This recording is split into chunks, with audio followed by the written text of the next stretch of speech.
So do you think it's on purpose that we're negative? Like the world is negative, even if you have a good childhood. And I get it. I get it now, right? Because I completely changed how I parent starting last year. So I'm really fresh. Probably I'm not new to healing.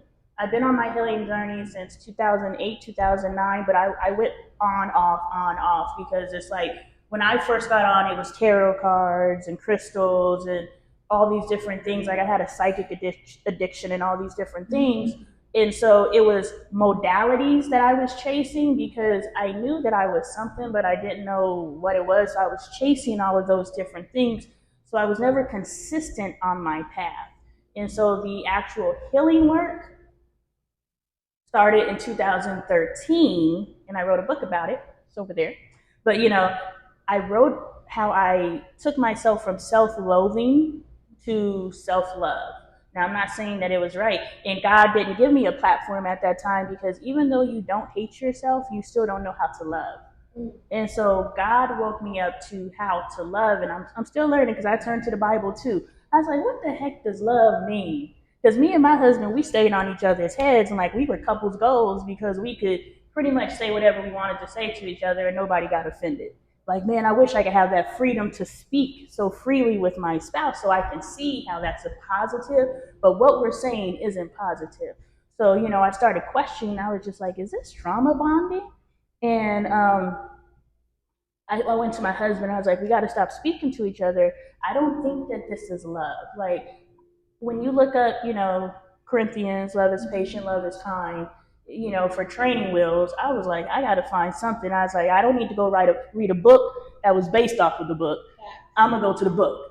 And so I went to Corinthians and I was just like, okay, well, this is nothing of what my relationship is.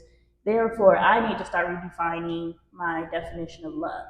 And so it's like, we don't even, I feel that I didn't. And then as a society and as a culture, this goes back to your gentleness, we don't know how to love. We need to redefine love.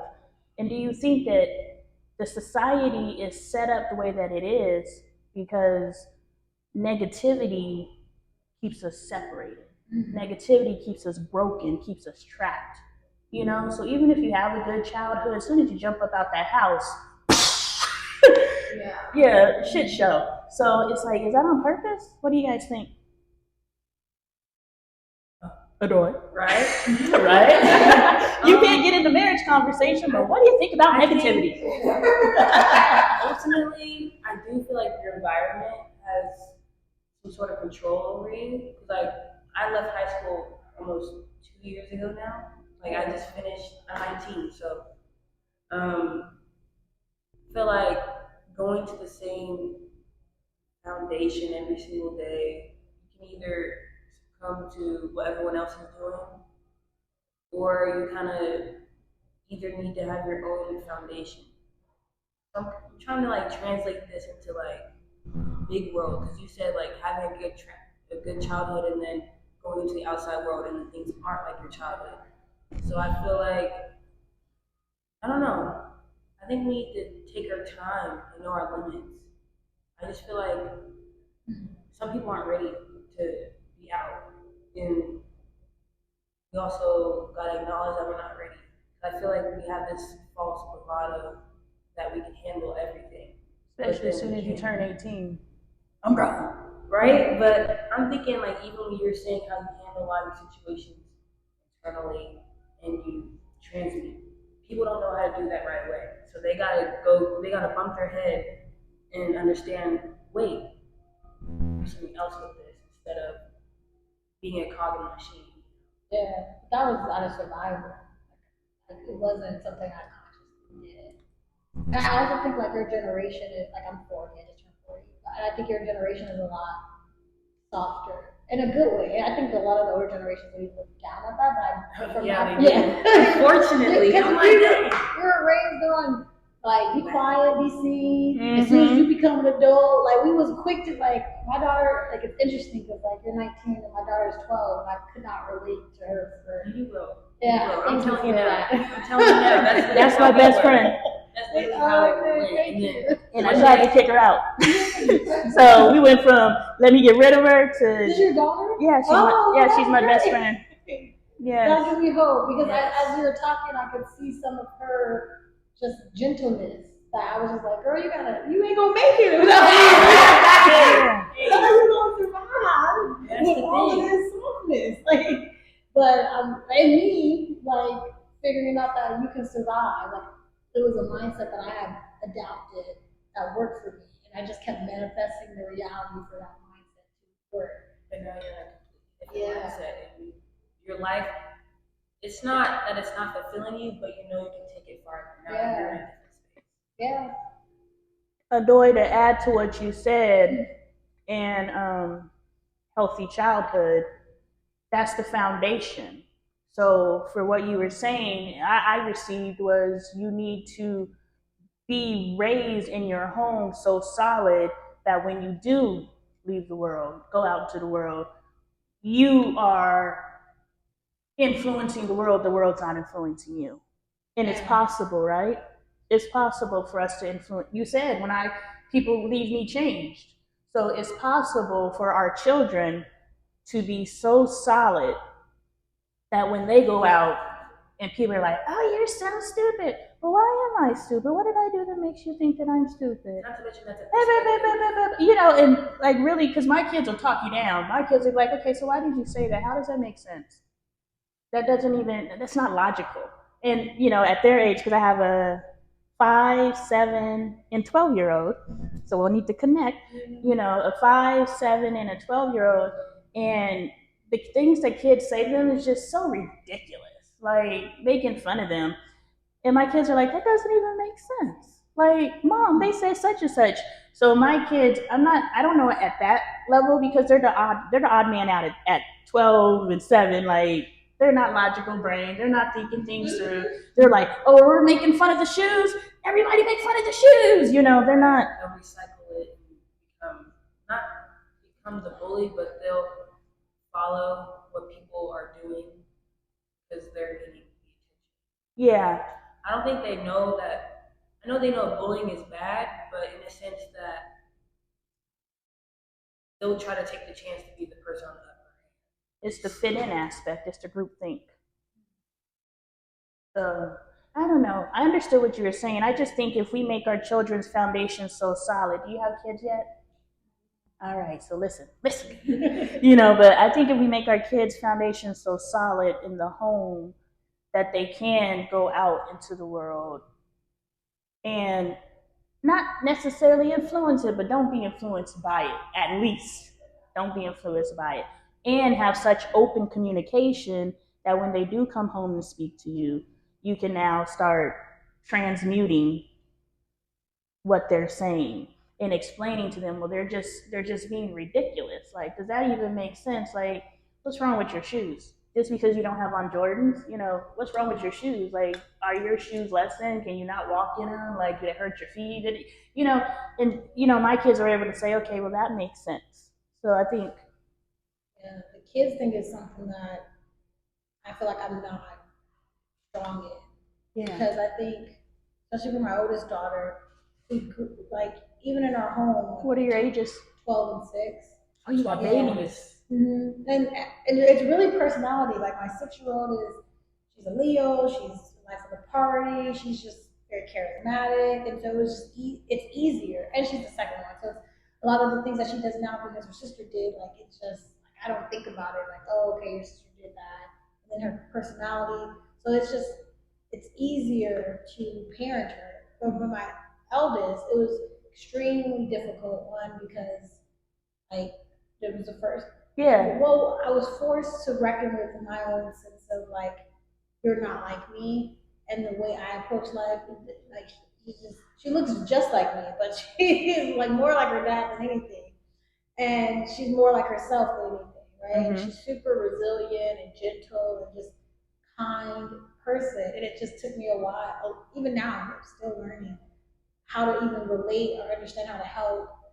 And it's like we would talk about Black history, we would talk about things, and then she still struggled with it, you know? Like she still went into the world, and when she drew pictures of herself, she didn't draw the Maybe ass. self-hatred based. Yeah, and so Or it's just I don't know how to answer that question. It feels that way. Mm. I don't know where she picked. I mean, I do know where she picked it up. She picks it up in the world, Social and in media, school, yeah. and all that stuff, and just the amount of racism she's dealt with. I never really had to deal with, and so it's just she's growing up in a different environment than I grew up. So she probably is trying to acclimate, try to shrink her blackness in order to fit in since she's dealing with racism. So maybe because my daughter's in love with the Asian culture. Like, she's marrying an Asian and she having little Asian babies. I'm just like, all right. You're like, you do know, you love your black skin though, right? So I get it. But when you said the amount of racism that she dealt with, it just made me think potentially in order to not deal with that, then I can deny a part of me. You know what I'm saying? Yeah. Like what Adoy said earlier about kids joining into something that they don't necessarily believe in. Michael said, "What are those?" And it was like, "Why are you saying what are those to your mom?" Like, remember that time? Yeah. So I'm thinking, for instance, that he took what he learned outside and brought it home. It's like this doesn't apply here. So I feel like that's it. Well, yeah, that happens. They call me girl all the time. Oh my God. But it's a more like softer, but it's still very like. It's a small, minuscule Yeah. way that they bring things that don't matter into our homes and foundations, and it kind of like works back the work that you're doing. Yeah. It's like boundaries at the end of the day, though. Boundaries. Like boundaries with your child. Like, Yeah. This is how it is at home, and this is how it's gonna be. Whether they like that or not, which the whole gentleness on like the new generation and stuff, I'm like 50-50 now. It's like yes for your feelings, but sometimes it gets to the extent that like people are in victim mode all the time, and like stuff's gotta be done. Yeah.